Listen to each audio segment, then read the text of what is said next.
Voilà, donc bonjour à toutes et tous et bienvenue à notre webinaire aujourd'hui dédié aux fondamentaux du business plan. Donc, je suis Anne-Sophie Lelière, je suis responsable communication au sein de l'Usinerie Partners et notre mission est d'accompagner les entreprises industrielles dans leur transformation numérique et digitale et d'accompagner les porteurs de projets dans leur développement. Voilà, donc c'est dans ce contexte aujourd'hui que nous vous proposons une masterclass de l'entrepreneuriat, donc qui est organisée en collaboration avec les docs numériques et en partenariat avec la Caisse d'épargne de Bourgogne-Franche-Comté et avec le soutien du Grand Chalon et de la région Bourgogne-Franche-Comté.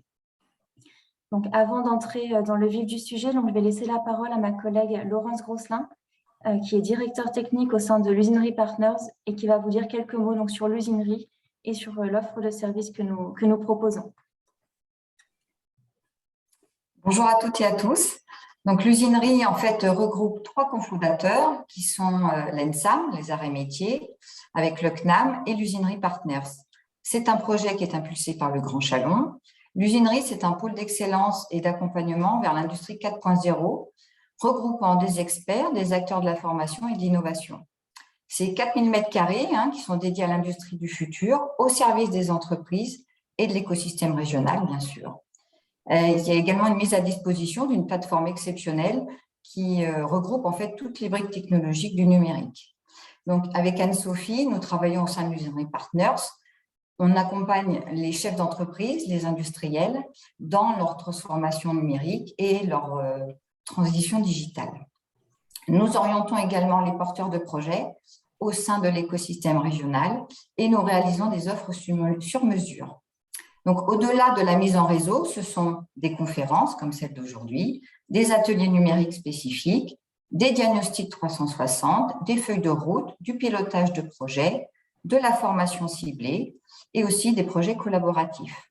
Donc, ce sont des actions menées par nos équipes pour les entreprises industrielles, PME, ETI et les porteurs de projets sur les thématiques de l'industrie du futur. Dès aujourd'hui, vous pouvez nous contacter pour avancer dans vos projets. Donc, merci Laurence. Donc, j'en profite aussi pour vous inviter à nous suivre sur les réseaux sociaux et vous inscrire à nos newsletters donc pour vous permettre de suivre toute notre actualité et les événements qu'on organise. Je remercie également donc, les docs numériques pour leur collaboration dans l'organisation de cet événement. Et à ce titre, je vais laisser Fiona Lavaux vous parler en quelques mots de l'activité des docs. Bonjour à toutes et à tous. Du coup, je travaille au sein des docs numériques. Les docs numériques, c'est un accélérateur de start-up basé à Dijon, mais on accompagne les entreprises de l'ensemble de la région Bourgogne-Franche-Comté. On accompagne les start-up dans leur phase de croissance et ou de levée de fonds. Et en parallèle, on opère différents programmes French Tech pour la région Bourgogne-Franche-Comté, c'est-à-dire French Tech Central qui a comme objectif de donner accès aux services publics ou encore French Tech Tremplin pour favoriser l'accès à l'écosystème entrepreneurial. N'hésitez pas à nous contacter, moi ou Aurélien Celestrano, j'ai vu qu'il s'était connecté également pour en savoir plus sur ce que l'on peut proposer au sein des docs numériques. Donc, merci Fiona. Donc, nous allons pouvoir maintenant commencer le webinaire. Donc, avant tout, je tiens à excuser Sylvie Guillonneau, qui est responsable risque et conformité et qui est responsable néo-business au sein de la Caisse d'épargne de Bourgogne-Franche-Comté. Donc, elle ne peut pas intervenir ce matin car elle est souffrante. Donc, c'est Thomas Charbonnier, qui est expert comptable au sein du cabinet CAPEC, qui va animer cette conférence ce matin. Voilà, nous avons également le plaisir d'accueillir Élodie Boulin, donc, qui est fondatrice de l'entreprise Sensi, et Maxence Collin, cofondateur de Seconde Main, qui partageront leur expérience du business plan. Voilà, donc merci à tous les trois pour vos interventions futures et merci à tous pour votre participation à ce webinaire. Donc, tout au long de l'événement, n'hésitez pas à poser vos questions directement dans l'onglet du chat ou dans l'onglet questions-réponses dédiées et nos experts y répondront à la fin de l'événement. Voilà, donc je vais laisser la parole à Thomas Charbonnier et donc je vous souhaite à tous un bon webinaire.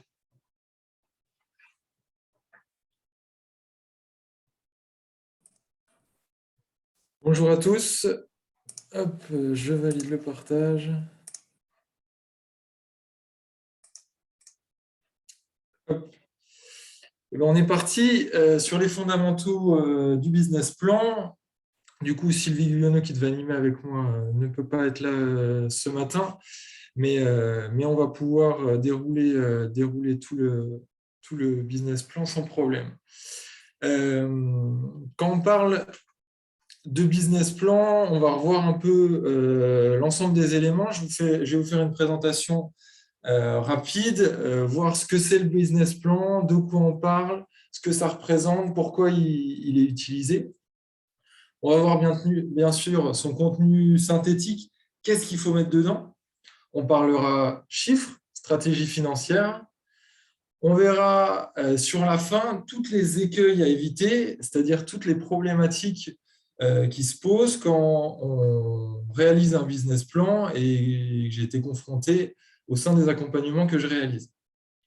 Et enfin, je laisserai la parole à Élodie Boulin de Sensi et Maxence Collin de Seconde Chance pour faire un partage d'expérience, un petit retour d'expérience sur leur vécu du business plan.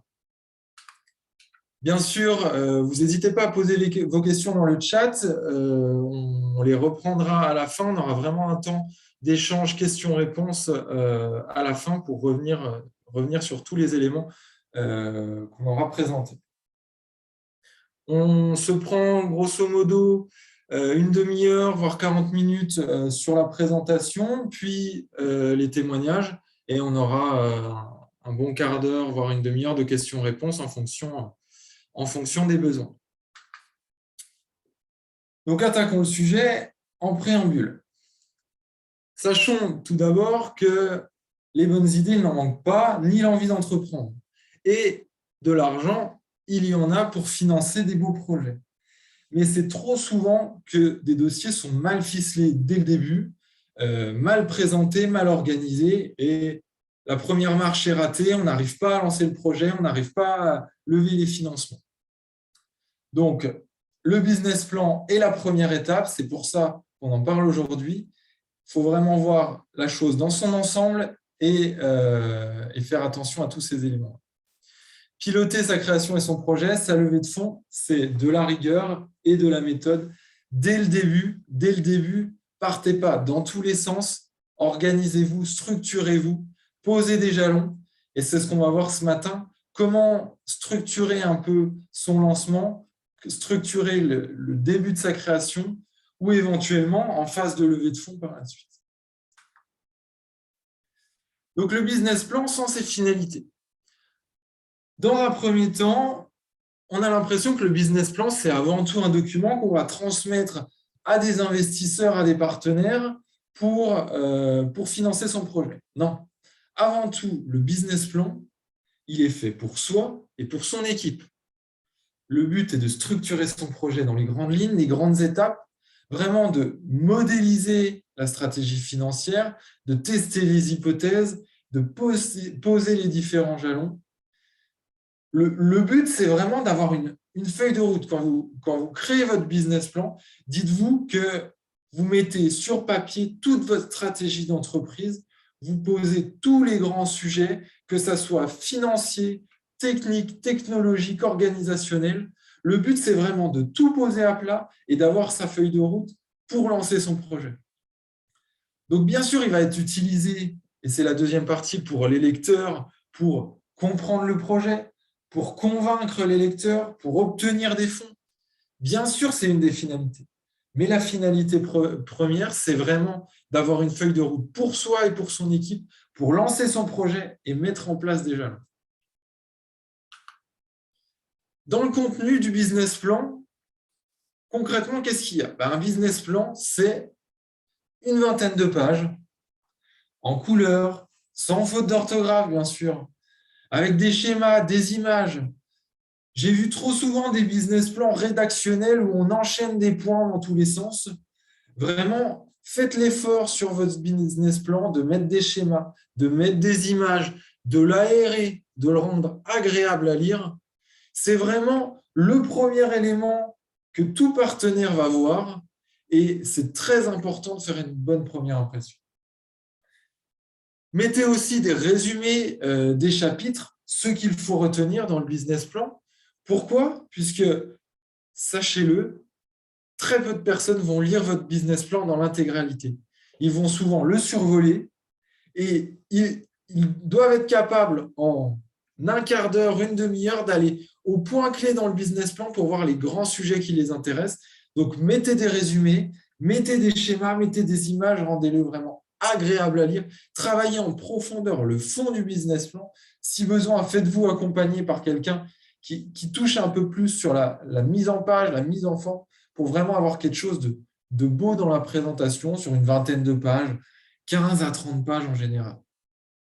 On rajoute bien sûr des annexes qui sont importantes, CV de l'équipe, synthèse de l'étude de marché ou d'opportunités commerciales, des synthèses de rapports scientifiques, techniques, et important aussi des lettres de soutien, des lettres d'intention, d'intérêt. Si vous êtes au début du projet, il faut montrer qu'il y a un intérêt extérieur pour le projet. Il faut montrer qu'il y a des potentialités. Donc, des lettres de soutien de potentiels clients, partenaires, fournisseurs, c'est très important. En complément du business plan, on a plusieurs éléments. On a un résumé du business plan en 2 pages qui s'appelle Executive Summary. C'est un élément indispensable de votre présentation qu'il faut accompagner à votre business plan quand vous allez l'envoyer à des investisseurs, à des partenaires. Indispensable, un Executive Summary, c'est un résumé en 2 pages du business plan. Donc, clair et concis, avec une mise en forme très propre, très agréable, très succincte. Encore une fois, on ne veut pas des tirets dans tous les sens, on veut les grosses têtes de chapitre avec les éléments importants. C'est un équivalent du pitch que vous allez faire en 2 minutes. Grosso modo, quand vous faites votre pitch, vous pouvez quasiment lire votre Executive Summary. En complément de ça, un PowerPoint qui est indispensable pour faire votre présentation. PowerPoint ou tout autre type de support. J'aime bien utiliser le Prezi. Le Prezi, c'est un support très visuel qui permet de faire défiler les éléments, pas simplement en passant des diapos. Donc, renseignez-vous, si vous voulez faire une présentation percutante, il faut travailler votre support de présentation. Donc, le PowerPoint ou Prezi ou autre, c'est 15 à 20 diapos maximum. On le voit, 15 à 20 diapos, ça fait très vite en fonction des sujets, une demi-heure à 3/4 d'heure de présentation. Sur une présentation bancaire en face à face ou même sur un tour de table financier, on va généralement vous laisser 30 minutes la parole pour présenter le projet, l'équipe et les différents éléments. Et on va vous donner 15 minutes pour faire un point sur le côté financier. Donc, c'est 30 à 45 minutes quand vous présentez un projet et c'est 15 à 20 diapos. Une vidéo explicative, c'est rarement fait, c'est rarement présenté, mais c'est très important. Si vous arrivez à introduire votre présentation en une petite vidéo de 1 à 2 minutes maximum qui va présenter le projet de manière très ludique, très visuelle, c'est un gros plus. Ça permet à tout lecteur, à tout participant à une présentation de voir très rapidement et de rentrer très rapidement dans le sujet. Dans le business plan, qu'est-ce qu'on va avoir? On a vu la forme, comment il va se présenter. Maintenant, on va voir qu'est-ce qu'on a à l'intérieur. On a tout d'abord une présentation du projet. Une présentation du projet, c'est d'où vient le projet, comment il a été créé. On décrit le projet, on met en évidence éventuellement le caractère innovant, les obstacles à surmonter. On rentre dans le détail du projet. Sur le projet en lui-même, c'est très vite 2, 3, 4 pages pour présenter vraiment de quoi on parle, où on va. On va présenter le marché. Le marché, c'est la cible. À qui je vends? Comment je vends? Quel produit je vends? Quelle gamme produit? Quelle est la concurrence? Est-ce que je suis tout seul, j'ai un produit ou un projet totalement innovant? Ou est-ce qu'à côté de moi, j'ai d'autres acteurs qui font à peu près la même chose? Et donc là, il va falloir être capable d'expliquer pourquoi mon projet est différent. Pourquoi je vais aller prendre des parts de marché et comment je vais développer mon chiffre d'affaires. Une analyse SWOT, c'est important. Les forces, les faiblesses, les menaces, les opportunités. C'est un élément technique de com, mais c'est très important de le mettre dans son business plan. Et bien sûr, les actions commerciales et marketing et communication. Comment je vais faire en sorte de réaliser le chiffre d'affaires que j'ai présenté dans le business plan? Qu'est-ce que je vais mettre en œuvre? Comment ça va fonctionner? Des études techniques. Si votre projet est très innovant ou a un caractère très technique très particulier, mettez les études techniques.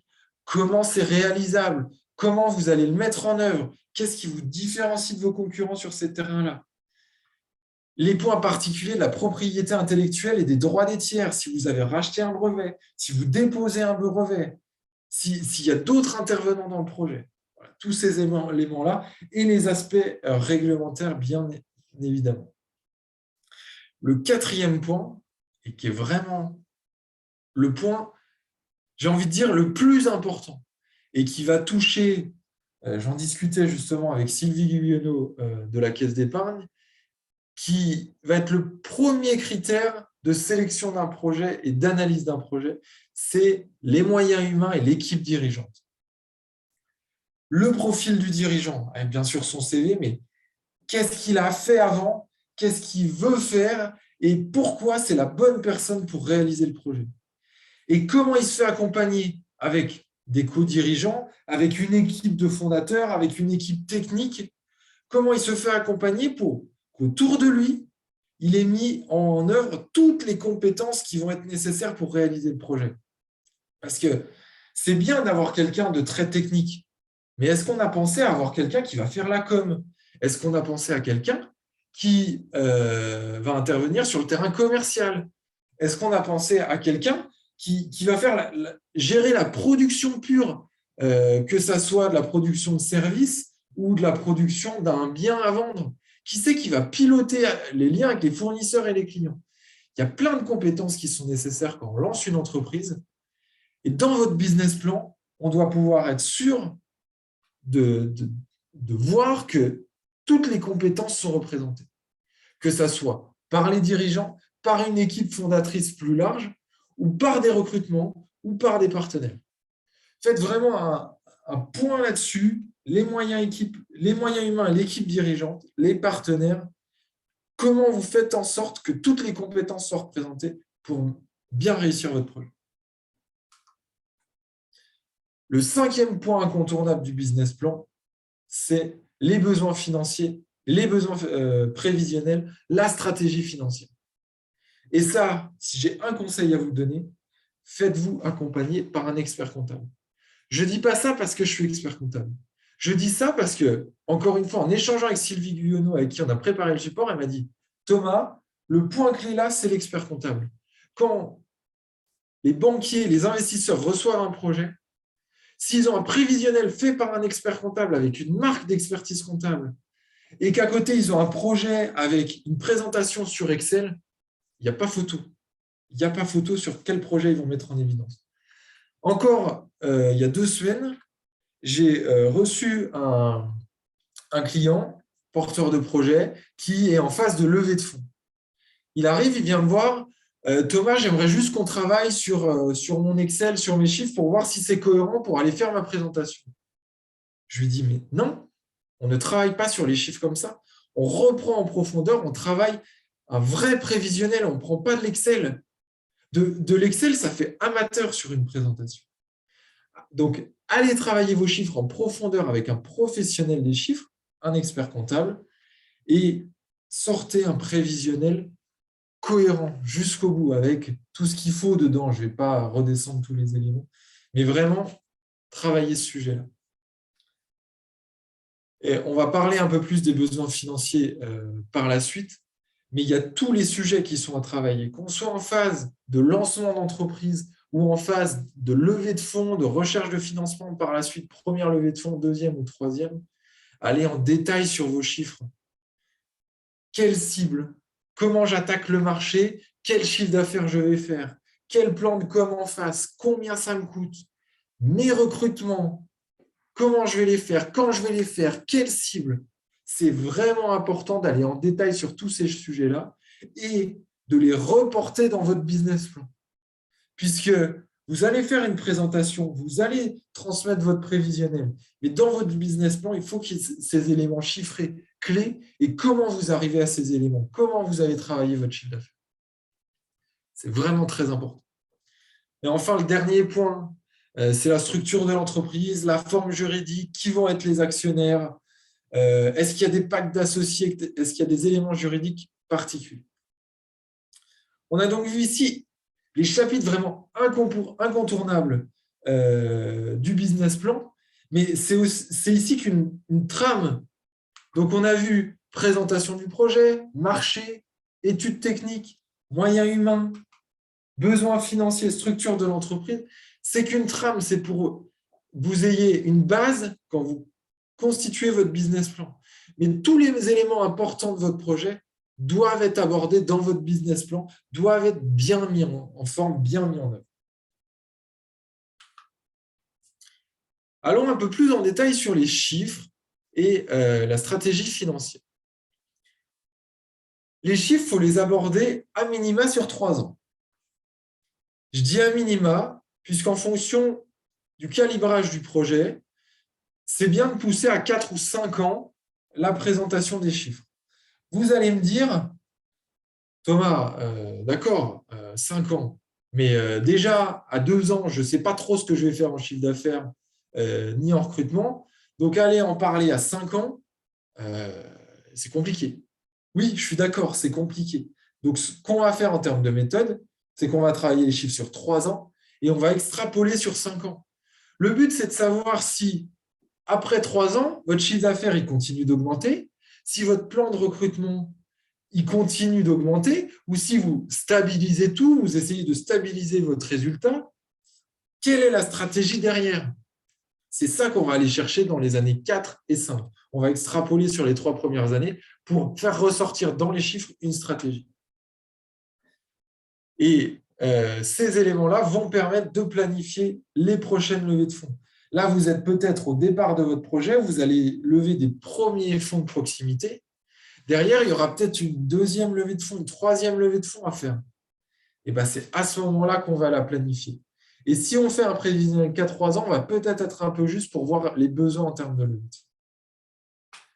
Sur le chiffre d'affaires, parce que c'est vraiment un point important du prévisionnel chiffré et du business plan, ayez une méthode, soyez précis. On parle d'un modèle mathématique à écrire et à modéliser. C'est-à-dire, j'ai fait une étude de marché. Je sais que ma cible est fait tant de personnes. Je sais que je vais aller en priorité à tel endroit. Je reste sur Châlons, je reste sur Dijon, je fais la Bourgogne ou plus. Ça va me donner un nombre de personnes cibles. Je sais que ce nombre de personnes cibles, je ne vais pas les toucher. Quel est mon plan de communication pour les toucher? Donc, je sais que je vais aller toucher tel pourcentage de ma cible. Et dans ce pourcentage de ma cible, il y en a qui vont être réceptifs, il y en a qui ne vont pas être réceptifs. Combien de clients je vais toucher et qu'est-ce que je vais vendre à ces clients? Et ça va me donner mon chiffre d'affaires. Donc, ayez une vraie méthode.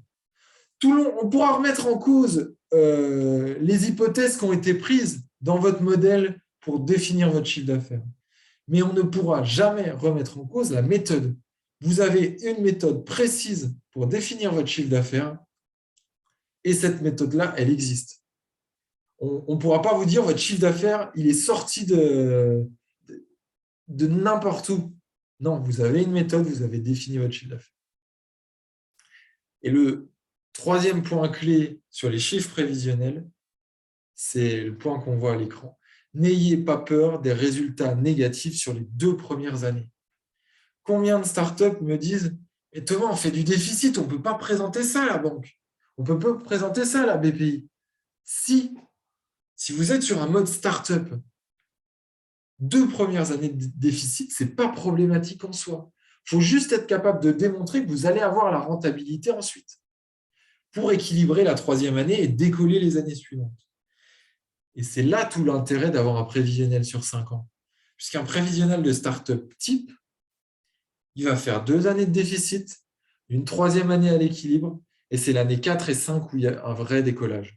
Si vous faites un prévisionnel sur 3 ans, on va avoir 2 déficits et une année à l'équilibre, on ne va pas avoir le potentiel. Au niveau de la stratégie financière, plusieurs points. Cherchez toujours à avoir un capital le plus fort possible dès le départ. Et ensuite, dès le départ, c'est 10, 15, 20 000 euros. Combien j'ai de startups qui viennent me voir, Thomas, j'ai 1 000 euros à mettre dans le projet. Non, non, pour différentes raisons. 1 000 euros, ça donne l'information à vos partenaires, à vos investisseurs, que vous n'avez pas d'argent à mettre dans ce projet-là. Si vous n'avez pas d'argent, c'est peut-être parce que vous n'avez pas la potentialité de mettre cet argent. Mais ça peut aussi vouloir dire que vous n'avez pas envie de prendre de risques avec ce projet. 1 000 euros, c'est trop faible. 1 000 euros, c'est beaucoup trop faible. Donc, si vous n'avez pas l'argent, allez voir des amis, allez voir de la famille, maximisez ce capital de départ pour monter à 10 000, 15 000, voire 20 000. Mais 10 000, c'est déjà très bien. Et ensuite, au niveau du capital, si vous êtes en deuxième phase de levée de fonds, faites en sorte de le maximiser par tous les moyens possibles. Remettez de l'argent, faites des augmentations de capital par incorporation du compte courant. La levée de fonds intégrée là au capital, enfin, il y a plein d'éléments. Il faut maximiser son capital. C'est ce qui va permettre de maximiser les dispositifs financiers par la suite et d'être plus crédible. Deuxième point, toujours être en surfinancement dès le départ pour faire face aux aléas qui sont quasi systématiques. J'ai du retard dans la R&D, j'ai du retard dans mon lancement commercial, j'ai un truc qui m'est tombé sur le nez, oh, il y a eu le Covid. Ayez un surfinancement dès le départ. Et quand je vois des business plans qui m'arrivent où je suis à 10 000 euros, voire 5 000 euros de trésorerie par moment, non, 5 ou 10 000 euros, vous n'arriverez rien à faire, vous allez être bloqué. C'est 50 000 minimum et le matelas qui est bien, c'est d'avoir 100 000 de trésorerie. Donc, quand on dit 100 000 de trésorerie, c'est ce qu'on présente dans le prévisionnel, c'est un matelas. Dans la réalité, ça va peut-être descendre, mais parce que justement, vous aurez ces aléas-là. Donc, il y a un surfinancement. Et les banques et la BPI, la région savent qu'on surfinance au départ pour faire face aux aléas. Et il faudra être capable de le présenter. Arrêtez de croire, et ça est le troisième point, que les capitaux risqueurs, les leveurs de fonds, vont venir par millions très vite dans le projet. Non. Il y a des capital risqueurs, c'est possible de faire des levées de fonds en capital, mais ils ne vont pas venir en un claquement de doigts dans le projet. Il faut qu'on ait fait un POC, il faut être patient, il faut avoir démontré que la technologie, elle marche, et il faut avoir démontré que commercialement, on arrive à vendre. Là, vous allez pouvoir aller chercher des capitaux risqueurs pour refinancer votre société et faire effet de levier sur les autres financements. Mais ça ne va pas venir comme ça. Il faut que vous ayez fait votre preuve de marché, votre preuve de concept. Bien planifier ensuite, et c'est le quatrième point, les entrées et les levées de fonds futures sur l'échelle du temps, à tout niveau, dès le départ et par la suite, et prendre en compte les éventuels décalages. Je prends un exemple tout bête. La région Bourgogne-Franche-Comté, entre le dépôt de dossier et le financement, c'est-à-dire l'arrivée des fonds sur votre compte bancaire, ça peut prendre 6 mois, puisqu'il y a 4 ou 5 commissions qui passent et une étude de projet au préalable et une mécanique de déblocage des fonds. Donc, dans votre prévisionnel et votre business plan, si vous dites « je lance en septembre, j'ai tous mes fonds qui arrivent en septembre », vous n'êtes pas crédible. Donc, anticipez ces éléments-là. Vous pourrez vous faire accompagner. On sait que certains mettent 6 mois, certains 2, 3, etc. Il y a des mécaniques. Faites attention à ce point. Sur la stratégie financière, les sources de financement, je vais passer assez vite. Au départ, il y a des fonds propres, les apports des associés, de la love money, donc les amis, la famille, etc. Des apports en nature. Si vous avez déjà travaillé le projet au départ, on peut commencer à réfléchir à des apports en nature. Des business angels qui vont pouvoir mettre en fonds propres au départ. On a ensuite des quasi-fonds propres qui sont les prêts d'honneur, initiatives, réseau entreprendre, pour les plus connus. Attention, ce sont des prêts d'honneur qui sont des prêts personnels. On peut très vite aller lever en prêt d'honneur sur un projet qui est bien ficelé entre 50 et 100 000 euros. Mais attention, on parle de prêts personnels. Si la société ne se lance pas comme prévu, ne se lance pas correctement, ne réussit pas, ces prêts, vous devrez les rembourser. Donc, faites attention à la stratégie, c'est bien de les maximiser, mais dans une certaine proportion. Et enfin, au départ, on va aller chercher des institutionnels qui sont la région, qui peut faire des prêts, la BPI, des subventions et des prêts, l'AER, qui est l'Agence économique régionale, qui peut faire des subventions. Il y a des KBFC, par exemple, qui est un incubateur qui fait des subventions. Et les différentes banques qui vont pouvoir vous accompagner. Les sources de financement post-création, crédit impôt recherche, crédit impôt innovation, parenthèse rapide quand vous êtes dans l'innovation. Si vous vous dites, il y a quelque chose d'innovant dans mon projet, faites-vous accompagner pour voir si vous êtes éligible à la jeune entreprise innovante, au crédit impôt innovation ou au crédit impôt recherche. Il y a des potentialités de financement importantes de ce côté-là. Des subventions nationales et européennes existent. Vous pouvez refaire des prêts d'honneur par la suite, en phase de post-création. Vous pouvez refaire appel à la région, à la BPI, à des capitaux risqueurs, à des capital développement, en amorçage, en développement. Il y a plein d'éléments de financement, mais il faut l'anticiper dès le début dans le business plan. Si je prends un exemple de financement de départ, le cas d'une plateforme qui se lance, qui a un capital, les créateurs peuvent mettre entre 10 et 30 000 euros au départ. On va rajouter du prêt d'honneur, 50, 60 000 euros. On essaie généralement, sur les quasi-fonds propres globaux, d'avoir centaines de milliers d'euros au départ. Derrière, on va pouvoir rajouter, en fonction du projet, 100 000 à la BPI, 100 000 à la région et 100 000 à la banque. Ça, c'est un financement type, qui ne marche pas dans tous les cas, mais type, qui permet de lever au départ environ 400 000 euros. Par la suite, et même sans faire appel à des leveurs de fonds, on peut retourner chercher 200 000 à 300 000 euros.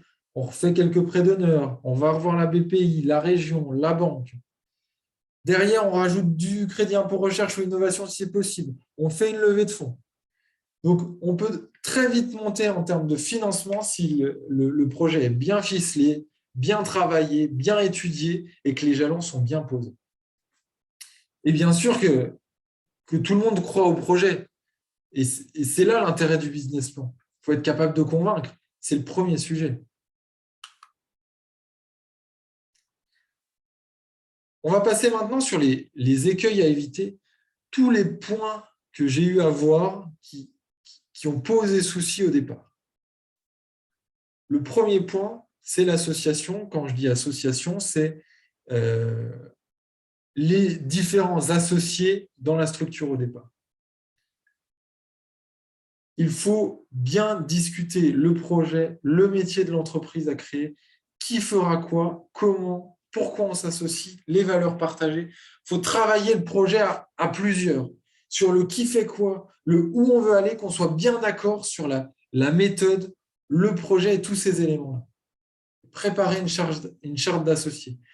Combien de fois encore, j'ai un associé au bout de 2, 3, 6 mois, et là encore sur une des startups que j'accompagne, 2 ans qui sont lancés, un associé qui m'appelle, qui me dit « Thomas, le projet, j'y suis plus, j'y arrive plus, je partage plus le truc » et qui veut partir. Ayez bien tout posé dès le départ. Attention sur vos associés. Qu'est-ce que je ne ferais pas et qui nécessiterait une ressource humaine complémentaire? Il faut avoir ficelé sur les moyens humains, le qui fait quoi et si on a bien toutes les ressources en interne. Se renseigner, deuxième point, se renseigner sur la réglementation, la liberté d'exploitation, les couvertures d'assurance. Combien de fois encore il y a des projets qui se lancent? On avait oublié de réfléchir à cette problématique-là. Essayez de tout anticiper dès le début. Se renseigner sur l'état de l'art, l'état du marché, la concurrence. Affiner ensuite l'étude de marché, l'étude d'opportunité commerciale. Ne pas être seul. Ça, c'est très important. Lancer une entreprise seule, c'est possible, mais c'est compliqué. Si vous pouvez avoir des associés, des partenaires, trouvez-les. Partagez votre projet à plusieurs pour réussir à le mettre en œuvre.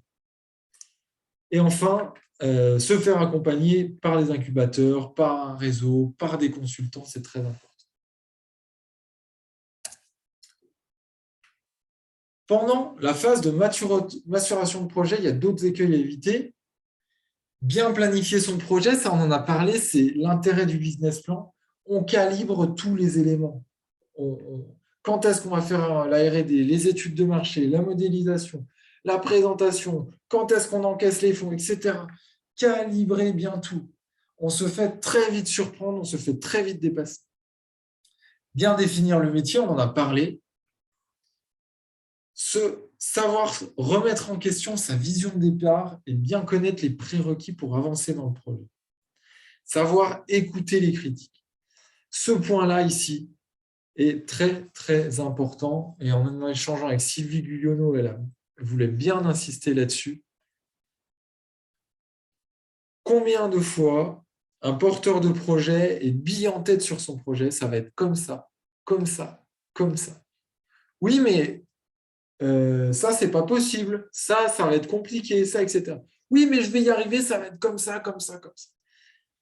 Faites-vous accompagner et si on vous fait des critiques, si on vous remet en cause, prenez-le en compte. Il ne faut pas tout accepter, mais prenez-le en compte. Il y a des professionnels qui savent vous accompagner, qui ont vu d'autres projets, ils savent ce qui marche et ce qui ne marche pas.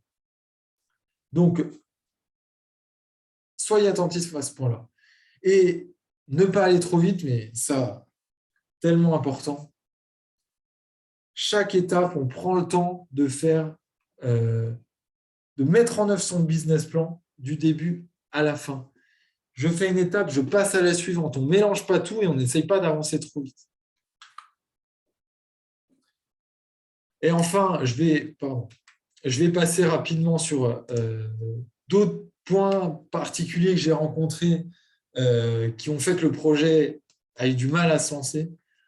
Déterminer son chiffre d'affaires prévisionnel de manière trop optimiste. Non, soyez réaliste dans le chiffre d'affaires et travaillez le bien. Mais connaître ses coûts de production. Quand vous présentez votre business plan et que vous ne savez pas ce que ça coûte pour produire, ça pose souci. Avoir un plan RH mal calibré dans le temps. Ça, c'est très important. L'équipe et comment je vais recruter, comment je vais mettre en œuvre des commerciaux qui vont aller chercher mon chiffre d'affaires par la suite. Vraiment bien travailler le plan de recrutement. Définition des profils, des fiches de poste, le sourcing, les coûts. Un plan de financement trop court, c'est ce que je disais, une trésorerie qui descend à 10 000 euros, ça ne passe pas. Un plan marketing communication faible, voire ridicule selon les enjeux. Une start-up qui veut se lancer, c'est grand minimum 20 000 euros de communication par an et ça peut monter à 50 100 000 euros de plan de communication marketing par an. Soyez ambitieux dans le marketing communication, c'est un élément important. Pareil, ça se rejoint, la force de vente terrain qui est absente ou sous-estimée. Je n'ai pas pris de commerciaux parce que je vais tout faire. Je vais faire le commercial. Vous ne pouvez pas tout faire. Vous ne pouvez pas gérer votre entreprise, superviser la partie technique, gérer les fournisseurs, aller faire le développement commercial sur le terrain. Au début, vous pouvez lancer comme ça. Mais très vite, il faut recruter. Et si on va chercher des fonds, c'est justement pour recruter aussi. Alors, avoir l'idée que l'on peut bien arriver tout seul, c'est-à-dire ce que j'ai dit tout à l'heure, penser qu'on peut tout pouvoir faire tout seul en tant que porteur de projet. Un dossier mal étayé sur le terrain commercial et sans l'aide d'attention, faire ses études et enquêtes exclusivement soi-même, déléguer, puisque une étude de marché qui sera faite par un professionnel aura beaucoup plus de valeur qu'une étude de marché que vous avez faite vous-même. Pareil, si vous vous faites accompagner sur le terrain commercial, sur le terrain organisationnel, ça met du crédit à votre projet. Ne jamais repenser le modèle et son chiffrage dans le sens, si vous ne le faites pas, ça pose problème. Remettez-vous en cause tout le temps, remettez en cause la stratégie. Pas tous les jours, mais tous les 3 mois au début, 6 mois et 1 an, rebalayer tout pour voir si on est cohérent. Et enfin, non, pardon, ce n'est pas le dernier point. Ça, c'est pendant la soutenance du projet, quand vous avez présenté votre business plan, quels sont les éléments clés pour réussir sa soutenance. Évitez de trop laisser la parole au consultant. Je suis expert comptable, je sais présenter un projet. Mais même sur la partie chiffrée, ce n'est pas à moi d'aller présenter le projet. Je n'ai pas de problème pour le présenter. Mais c'est à vous de présenter votre projet. L'expert comptable ou tout consultant peut être là pour vous épauler. Mais c'est à vous, en tant que porteur de projet, de présenter. Être simple dans le discours. Oubliez votre jargon technique que 80% des gens ne vont pas comprendre. On sait que techniquement, vous maîtrisez votre projet. Mais faites en sorte de simplifier le discours pour que tout le monde le comprenne. Bien connaître son pitch et être performant à l'oral. Bien sûr. Préparez-le, votre pitch. Faites-vous challenger. Allez le présenter. Vous prenez une demi-heure, vous le présentez à votre famille, à vos partenaires, pour voir ce que ça rend, ce que ça donne, pour qu'on vous fasse un retour. Être capable de décrire simplement son chiffre d'affaires et comment il est construit. On parlait d'une méthode pour le chiffre d'affaires. Eh bien, être capable de l'expliquer, c'est important. Avoir des réponses à presque tout. Vous n'avez pas la science infuse. Mais quand on vous pose une question sur votre projet, il faut être capable de répondre sur les fondamentaux et les points faibles de votre projet. Et enfin, savoir répondre instantanément à la question.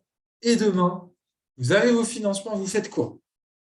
Les premiers éléments pour lancer. Ça donne du crédit à votre projet. Vous savez que vous allez avoir les fonds et vous êtes déjà prêt à lancer. Je vais faire ça, je vais recruter telle personne, je vais lancer tel com, etc. Ce que vous allez faire, ça, il faut être capable d'y répondre. C'est des questions qui reviennent souvent en phase de pitch. Et enfin, les facteurs clés de réussite. On en a parlé. Une équipe complémentaire, notamment sur le terrain commercial, mais pas que, où vous avez toutes les cartes pour mener à bien votre projet. Une vision claire du marché, comment y aller, avant de savoir comment fabriquer. Vous savez quelle est la cible, vous savez comment vous allez l'intégrer. Après, vous vous posez la question, comment je fabrique? Une motivation forte mais réaliste. Il ne faut pas que vous soyez bille en tête avec une motivation énorme sans prendre en compte l'environnement extérieur, mais il faut qu'on ressente votre motivation. Il faut que vous soyez constant dans l'effort, dans votre présentation, dans tout ce que vous entreprenez. Un business plan solide, une vision à moyen terme précise et concise. Comment quelqu'un qui a lu votre business plan, qui vous a écouté pitcher, il sait où vous allez, comment vous y allez, avec quel chiffre, quel plan de recrutement. Une présentation écrite et verbale soignée, bien sûr. Savoir écouter ses partenaires et ses interlocuteurs, on en a parlé. Connaître son projet, ses chiffres, savoir expliquer et répondre aux objections. On va vous challenger sur le projet, sur les chiffres. Il faut que vous soyez prêt et pas déstabilisé avec ça. J'arrive à la fin de la présentation. Je pense que j'ai tenu à peu près le timing.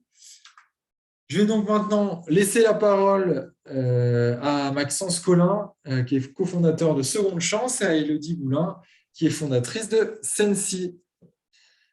Merci à vous deux. Je vous laisse la main. Honneur aux dames. Merci Maxime. Maxence, pardon, excuse-moi. Bonjour à tous. Alors, moi, je suis Élodie Boulin, fondatrice de Sensi. Sensi, c'est une plateforme d'accompagnement professionnel. Notre mission, c'est vraiment de démocratiser le coaching professionnel, de le rendre accessible à tous et notamment aux middle managers et aux salariés dans les entreprises, parce qu'actuellement, le coaching, c'est plutôt quelque chose d'assez élitiste. Donc, nous, en gros, notre plateforme, on allie formation sur les soft skills via l'e-learning et accompagnement avec un coach professionnel qu'on recommande via intelligence artificielle. Voilà pour la présentation courte de Sensi. Donc, par rapport à mon retour d'expérience par rapport au business plan, moi, au départ, j'ai commencé mon premier business plan quand j'ai souhaité intégrer l'incubateur DKBFC au départ de mon projet. Donc, en gros, c'est vrai que ça m'a permis de suivre un certain plan parce que souvent, les incubateurs, quand on postule chez eux, ils nous donnent des templates à suivre qui respectent exactement toutes les parties dont tu as parlé, Thomas. Donc, c'est vrai que ça m'a bien aidé pour structurer ce business plan. Au départ, moi j'ai fait à la base une école de commerce et de marketing. Donc, j'avais déjà, on va dire, réalisé pas mal, travaillé le côté études de marché avant de monter mon projet. Par contre, c'est vrai que je n'avais jamais réalisé un document qui regroupe tous les résultats de cette étude de marché et aussi vraiment poser sur le papier la stratégie détaillée que j'allais appliquer pour conquérir donc mon marché. Donc, c'est vrai que je trouve que ce BP, en tout cas réaliser, l'écrire vraiment, ça m'a poussé un peu dans mes retranchements pour penser en amont de la création, vraiment penser à toutes les parties, donc que ce soit le besoin du client, la stratégie d'acquisition client, les brevets éventuels à déposer, la stratégie de financement d'investissement, etc. Un petit peu toutes les parties que vous a montré Thomas. Moi, la partie la plus difficile pour moi dans ce BP, finalement, ça a été d'être concise dans la rédaction du BP, et notamment pour rédiger mon executive summary, donc c'est-à-dire la synthèse du projet en une à deux pages qu'on a en début de document.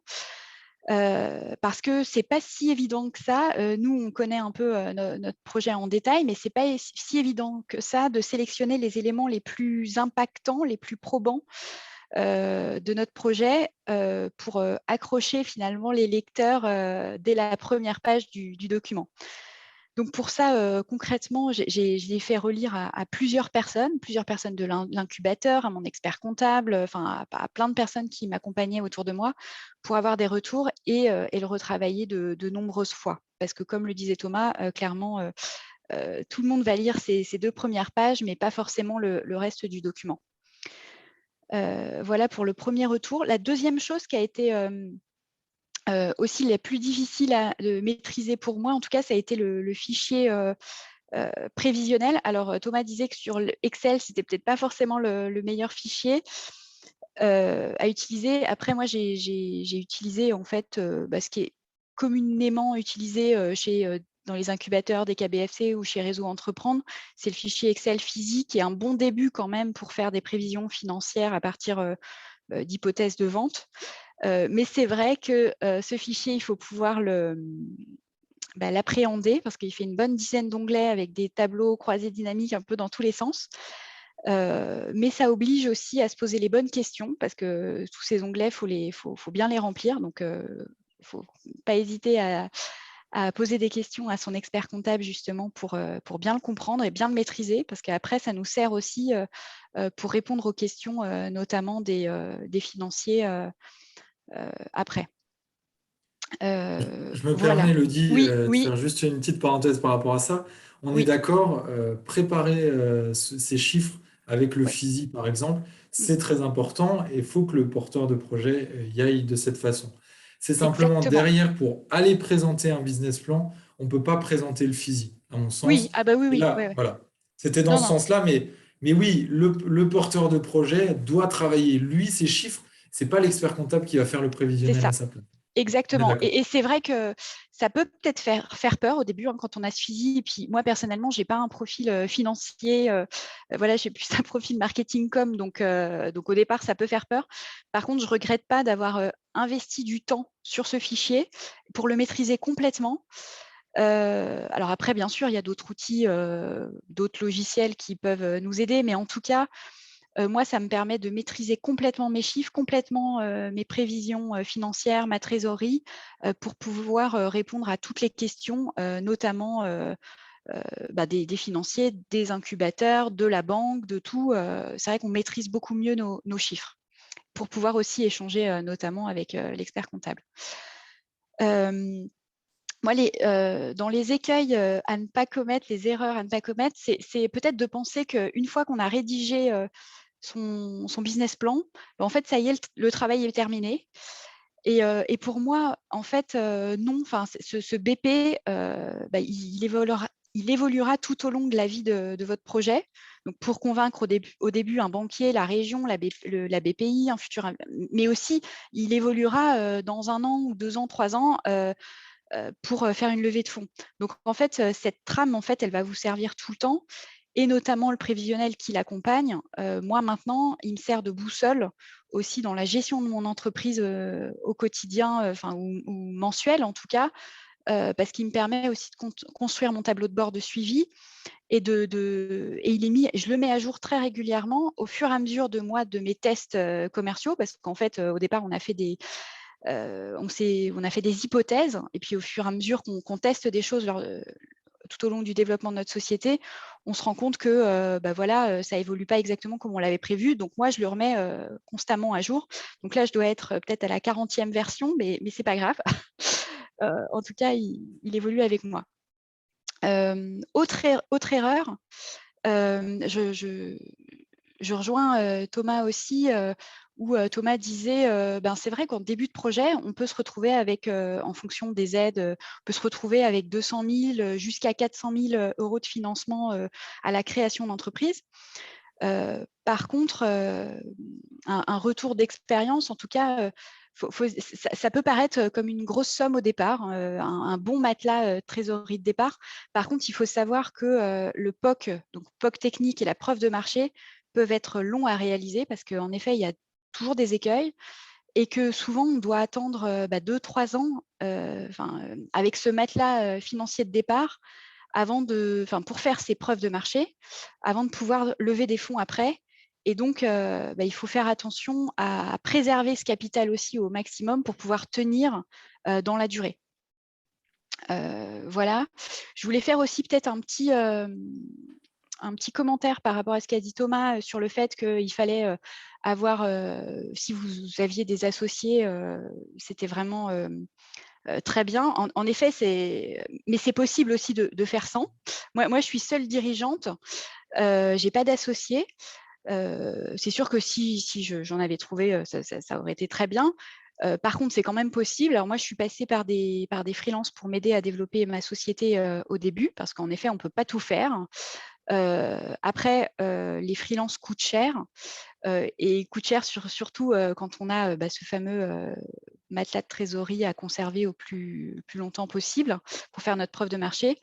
Et juste un retour d'expérience, après quelques mois, moi, j'ai finalement opté, en tout cas, pour des alternants, pour m'accompagner à développer ma société au départ.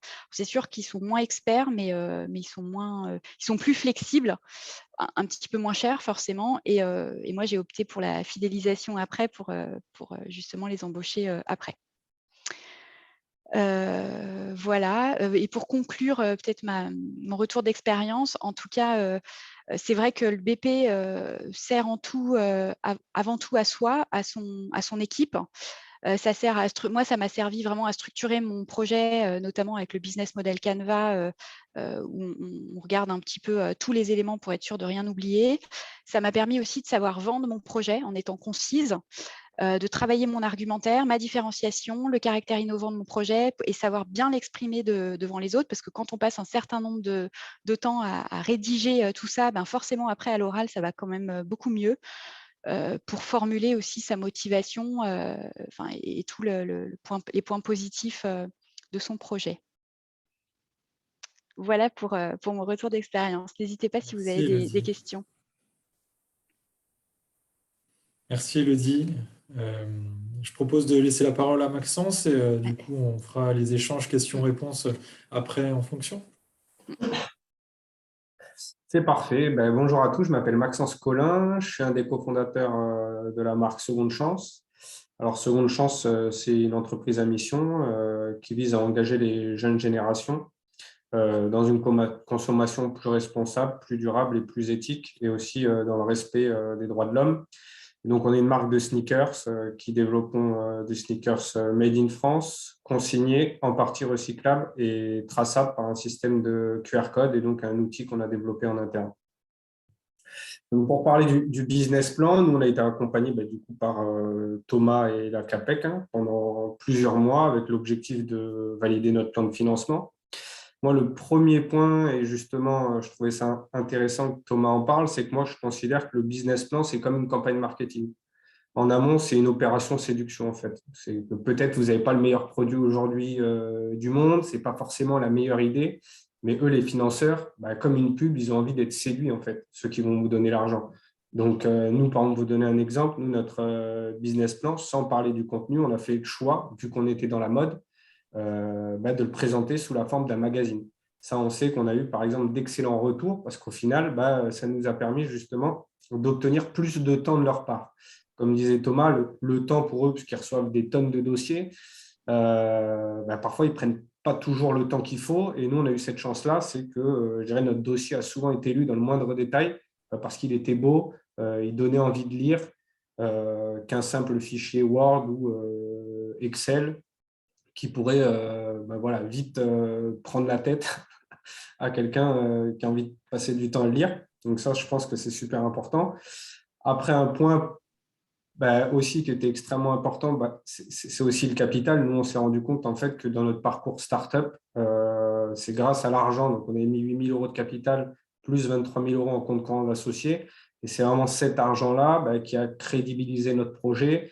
Le fait en plus qu'on soit jeune et qu'on a réussi à mobiliser notre famille, c'était qui plus est plus engageant parce qu'on sait que, et Thomas, c'est vrai qu'il n'a pas forcément mis le point sur ça, c'était de se dire qu'en fonction de votre âge, ils savent estimer aussi le capital qui est possible de mettre. Si on avait 50 ans et qu'on voulait se lancer dans ce type de projet et qu'on avait vraiment peu d'argent à mettre, je veux dire, les banquiers et les financeurs se seraient dit, mais du coup, quelle était votre manière déjà de gérer votre budget personnel? Et ils l'adaptent aussi à une société et du coup, ils se disent que là, il y a des points de discordance. Donc, c'est quelque chose qui est super important et c'est quelque chose aussi qui permet de débloquer justement en fait, les différentes aides parce qu'il faut savoir qu'à chaque fois, on nous demande d'avancer l'argent. C'est extrêmement rare qu'on ait de la subvention, à part pour la bourse French Tech, mais souvent, on est amené quand même à avancer un petit peu d'argent. Donc, du coup, ça, c'est un point qui est extrêmement important. Donc ça, c'est tout ce qui est, je dirais, en aval, séduire, et en amont plutôt.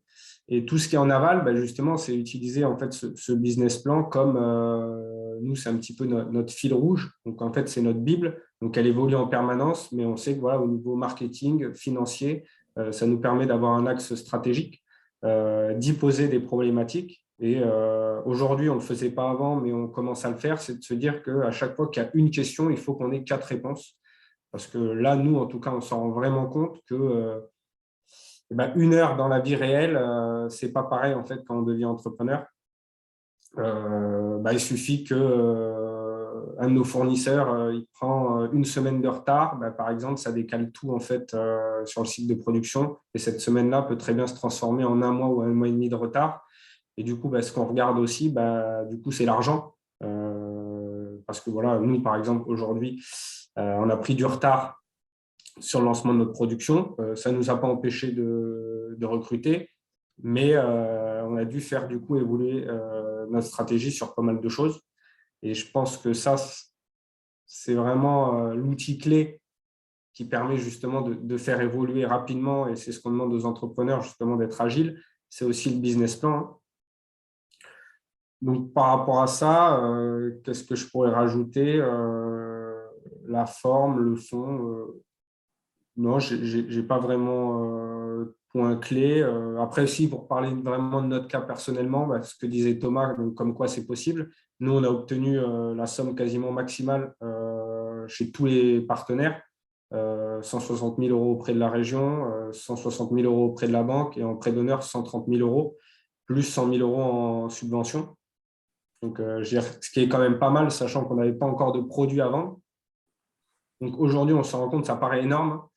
Mais c'est vrai que quand on a validé ça avec Thomas, je me suis dit, waouh, c'est beau ce qu'on a fait. On est tranquille pendant longtemps. Finalement, quand je regarde, je me dis qu'on n'est pas tranquille du tout. Et par rapport à ça, aujourd'hui, on rebondit une nouvelle fois avec un diagnostic croissance par la BPI pour vraiment tout remettre à plat une nouvelle fois. Donc, c'est un peu, alors qu'on a déjà bossé avec Thomas sur ça pendant 5 mois et c'était il y a à peine 4 mois, on remet encore tout ça à plat pour redéfinir notre besoin et savoir vraiment quand on va manquer d'argent et quand il faut aller le chercher. Parce que c'est vrai que si aujourd'hui vous avez besoin d'argent dans 3 mois, c'est déjà trop tard en fait. Parce que c'est vrai qu'on s'en rend compte du parcours entre le moment où on sait qu'on en a besoin et le moment où l'argent arrive. En tout cas, pour les levées de fonds, ça peut aller jusqu'à 12 mois ou 16 mois. Donc, je dirais, faut pas avoir c'est un peu comme personnellement, il ne faut pas avoir attendre d'être dans le rouge, comme certains se retrouvent dans le rouge, et d'appeler son banquier en lui disant « bon, ben, j'ai plus d'argent et tout tombe et c'est la fin du parcours ». Il faut se dire maintenant, bon, voilà, à quoi je vais être confronté. Et dans le pire des cas, imaginons que je prends 6 mois supplémentaires sur ma production, comment je vais faire?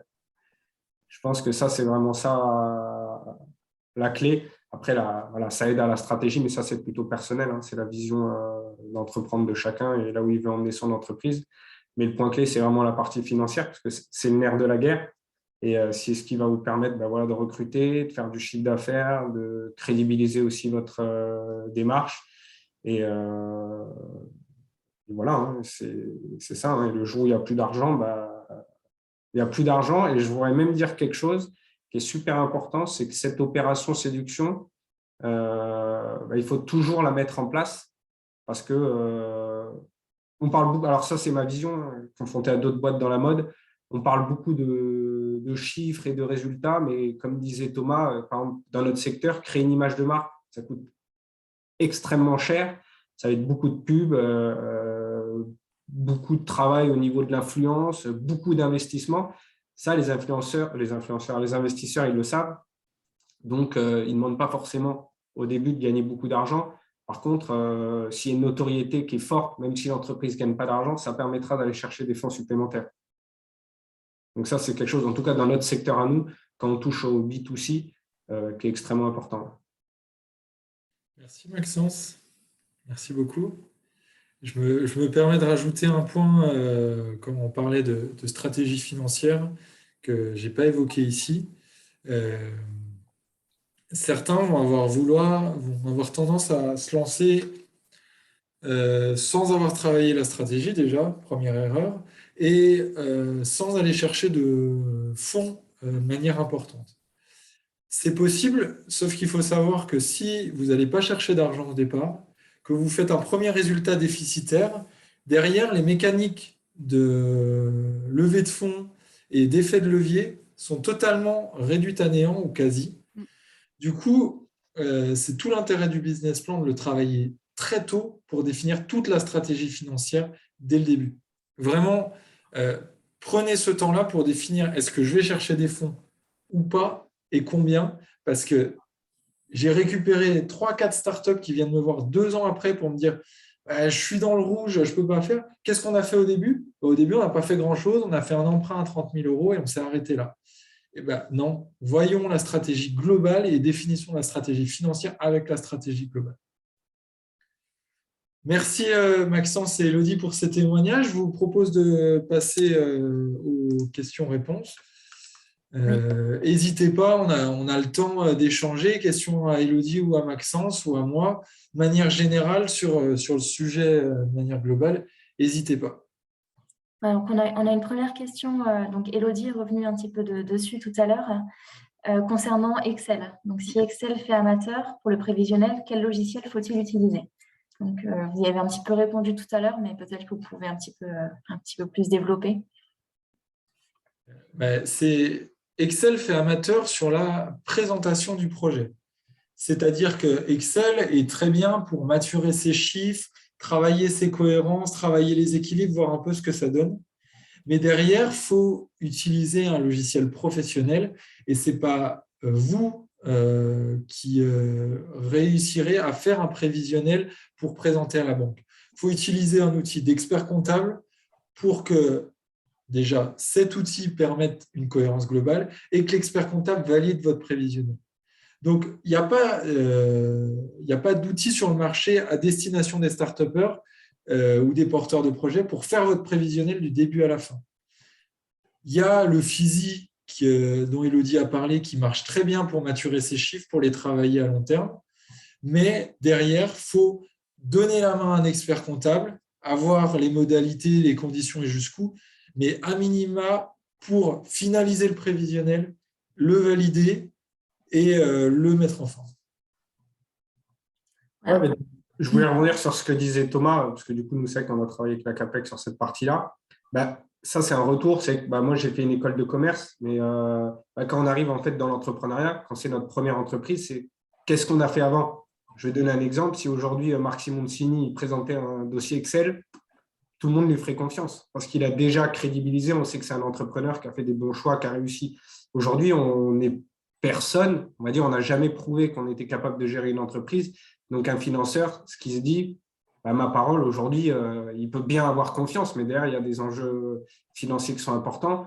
Donc, c'est pour ça que c'est bien d'avoir un tiers qui, justement, va amener cette crédibilité et va permettre aussi de se dire, OK, il y a les chiffres que donne l'entrepreneur, et il y a aussi voilà, quelqu'un qui est expert dans ce domaine-là, qui est venu les accompagner, corriger et présenter quelque chose qui doit être sérieux, quoi.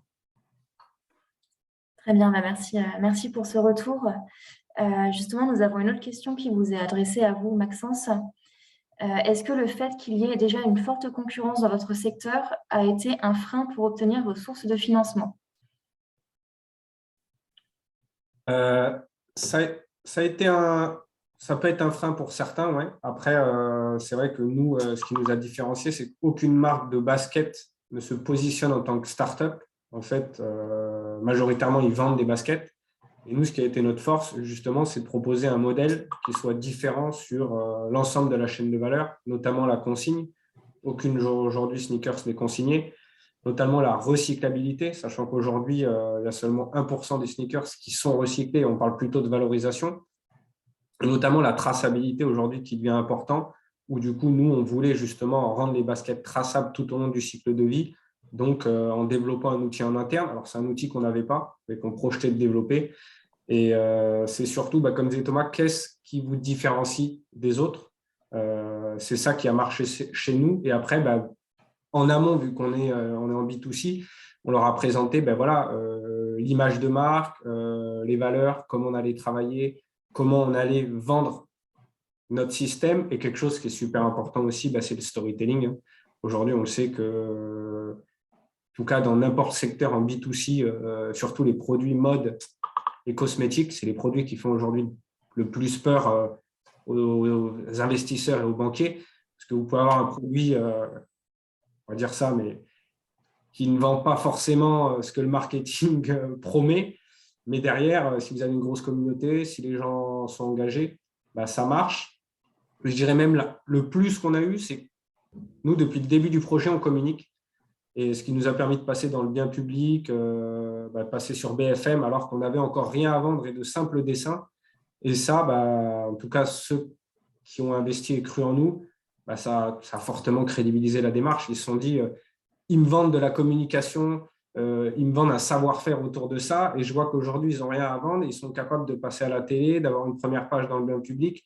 Donc, ça a un peu crédibilisé le savoir, et comme disait Thomas, en fait, l'équipe, parce qu'on n'est pas ingénieur, mais donc on s'entoure d'ingénieurs, mais derrière, qui va vendre le produit, qui va marketer, qui va le rendre sexy, c'est nous, les cofondateurs. Et ça a crédibilisé un petit peu la stratégie qu'on voulait qu'on leur a vendue, quoi. Très bien. Merci beaucoup pour ces précisions. Pour l'instant, je n'ai pas reçu d'autres questions encore. Donc, est-ce que, par exemple, il y a des questions parmi les intervenants ou des apports de précision? Je crois qu'il y avait juste une question auquel j'ai répondu à l'écrit. Oui, c'était pouvez-vous épeler FISY? Mais c'est pour tout le monde, c'est FISY. Oui, effectivement, merci. Voilà, donc non, je n'ai pas d'autres questions. Thomas, est-ce que vous vouliez ajouter quelque chose pour conclure? Si on peut remettre le doigt sur les éléments clés du business plan, c'est vraiment poser les jalons, c'est important. Le business plan sert à ça. Travailler l'équipe, le qui va faire quoi, quel partenaire, et faites-vous accompagner par un expert comptable, c'est indispensable, mais par d'autres partenaires aussi, parce qu'il y a tout un environnement autour de la start-up et de la création de projets qui existent. Faites-vous vraiment accompagner, prenez le maximum de conseils pour réussir votre lancement. D'accord, merci. J'ai reçu une question entre-temps. Thomas, alors combien de startups établissent leur business plan à 100%? Est-ce que vous avez un pourcentage à nous fournir? Combien de startups établissent leur business plan à 100%, c'est-à-dire? Combien arrivent au terme de leur démarche?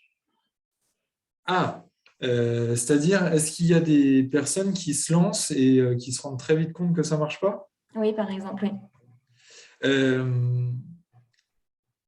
hmm, Sur l'ensemble des startups que j'ai accompagnées, on va dire sur une trentaine de startups que j'ai accompagnées jusqu'à présent, puis au moins une vingtaine d'entreprises plus classiques, la grande majorité a réussi à lancer son projet. C'est-à-dire qu'ils sont arrivés avec une idée. À des moments, on a retravaillé l'idée, mais ils avaient un projet d'entrepreneuriat tellement fort qu'ils ont fait en sorte que ça marche. Et en les accompagnant, on a à certains moments rééquilibré un peu le projet, mais généralement, la plupart des projets se lancent.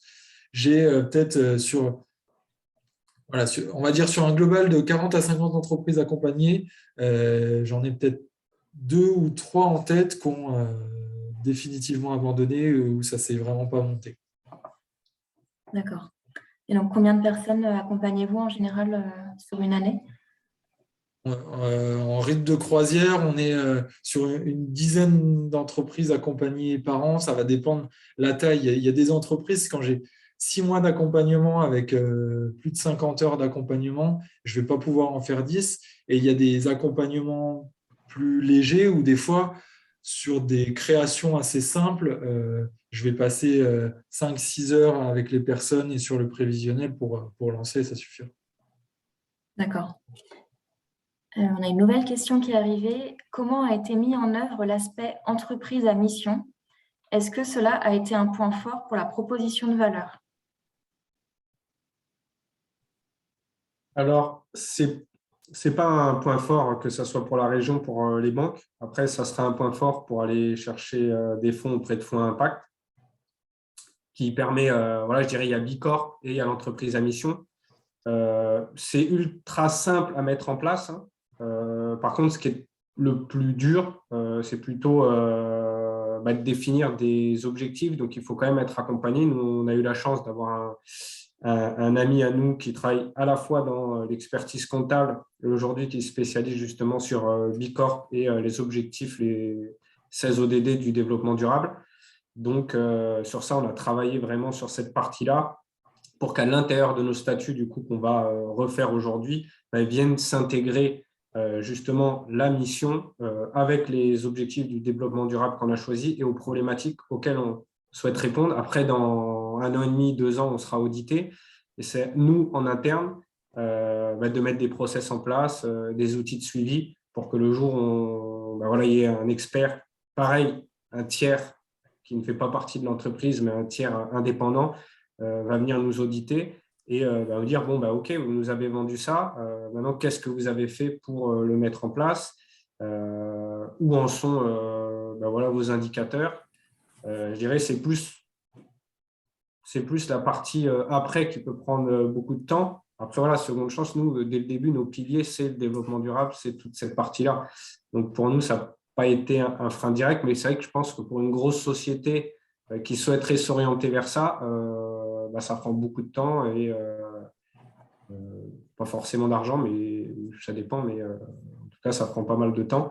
Mais ça sera, je dirais, un point extrêmement fort, parce qu'on a déjà échangé avec certaines personnes de fond, et le fait qu'on soit entreprise à mission et qu'on travaille pour être pending Bicorp, donc l'avant Bicorp, voilà, ça crédibilise tout de suite la démarche, quoi. Et peut-être eux ont des avantages fiscaux par rapport à ça, je ne sais pas. Mais en tout cas, il y a un intérêt fort autour de ça. Tout le monde a envie d'investir son argent dans quelque chose qui est green, en tout cas, sur le papier, quoi. Et juste pour compléter, l'aspect entreprise à mission est pour l'instant peu reconnu et peu connu même. Donc ça va venir très vite. C'est pour ça que Maxence disait, il n'y a pas eu d'attente des investisseurs de ce côté-là et de demande, mais ça va venir et on va là-dessus. Donc il y aura une forte valeur ajoutée par la suite. Très bien, merci beaucoup. Et donc là, on arrive au terme des questions qui ont été posées. Donc, je vous remercie à tous pour votre participation. Je remercie particulièrement nos intervenants et les 2 entreprises qui ont témoigné. Donc, merci pour vos témoignages très enrichissants. Donc, je vous souhaite à tous une bonne journée. Comme je vous le disais, n'hésitez pas à nous suivre sur les réseaux sociaux et sur le site internet pour suivre l'actualité que nous avons, les différents événements que nous organisons. Et donc, je vous dis à bientôt pour un prochain webinaire. Merci. Au revoir à Merci à tous. tout le monde. À bientôt. Au revoir. Bonne journée. Au revoir.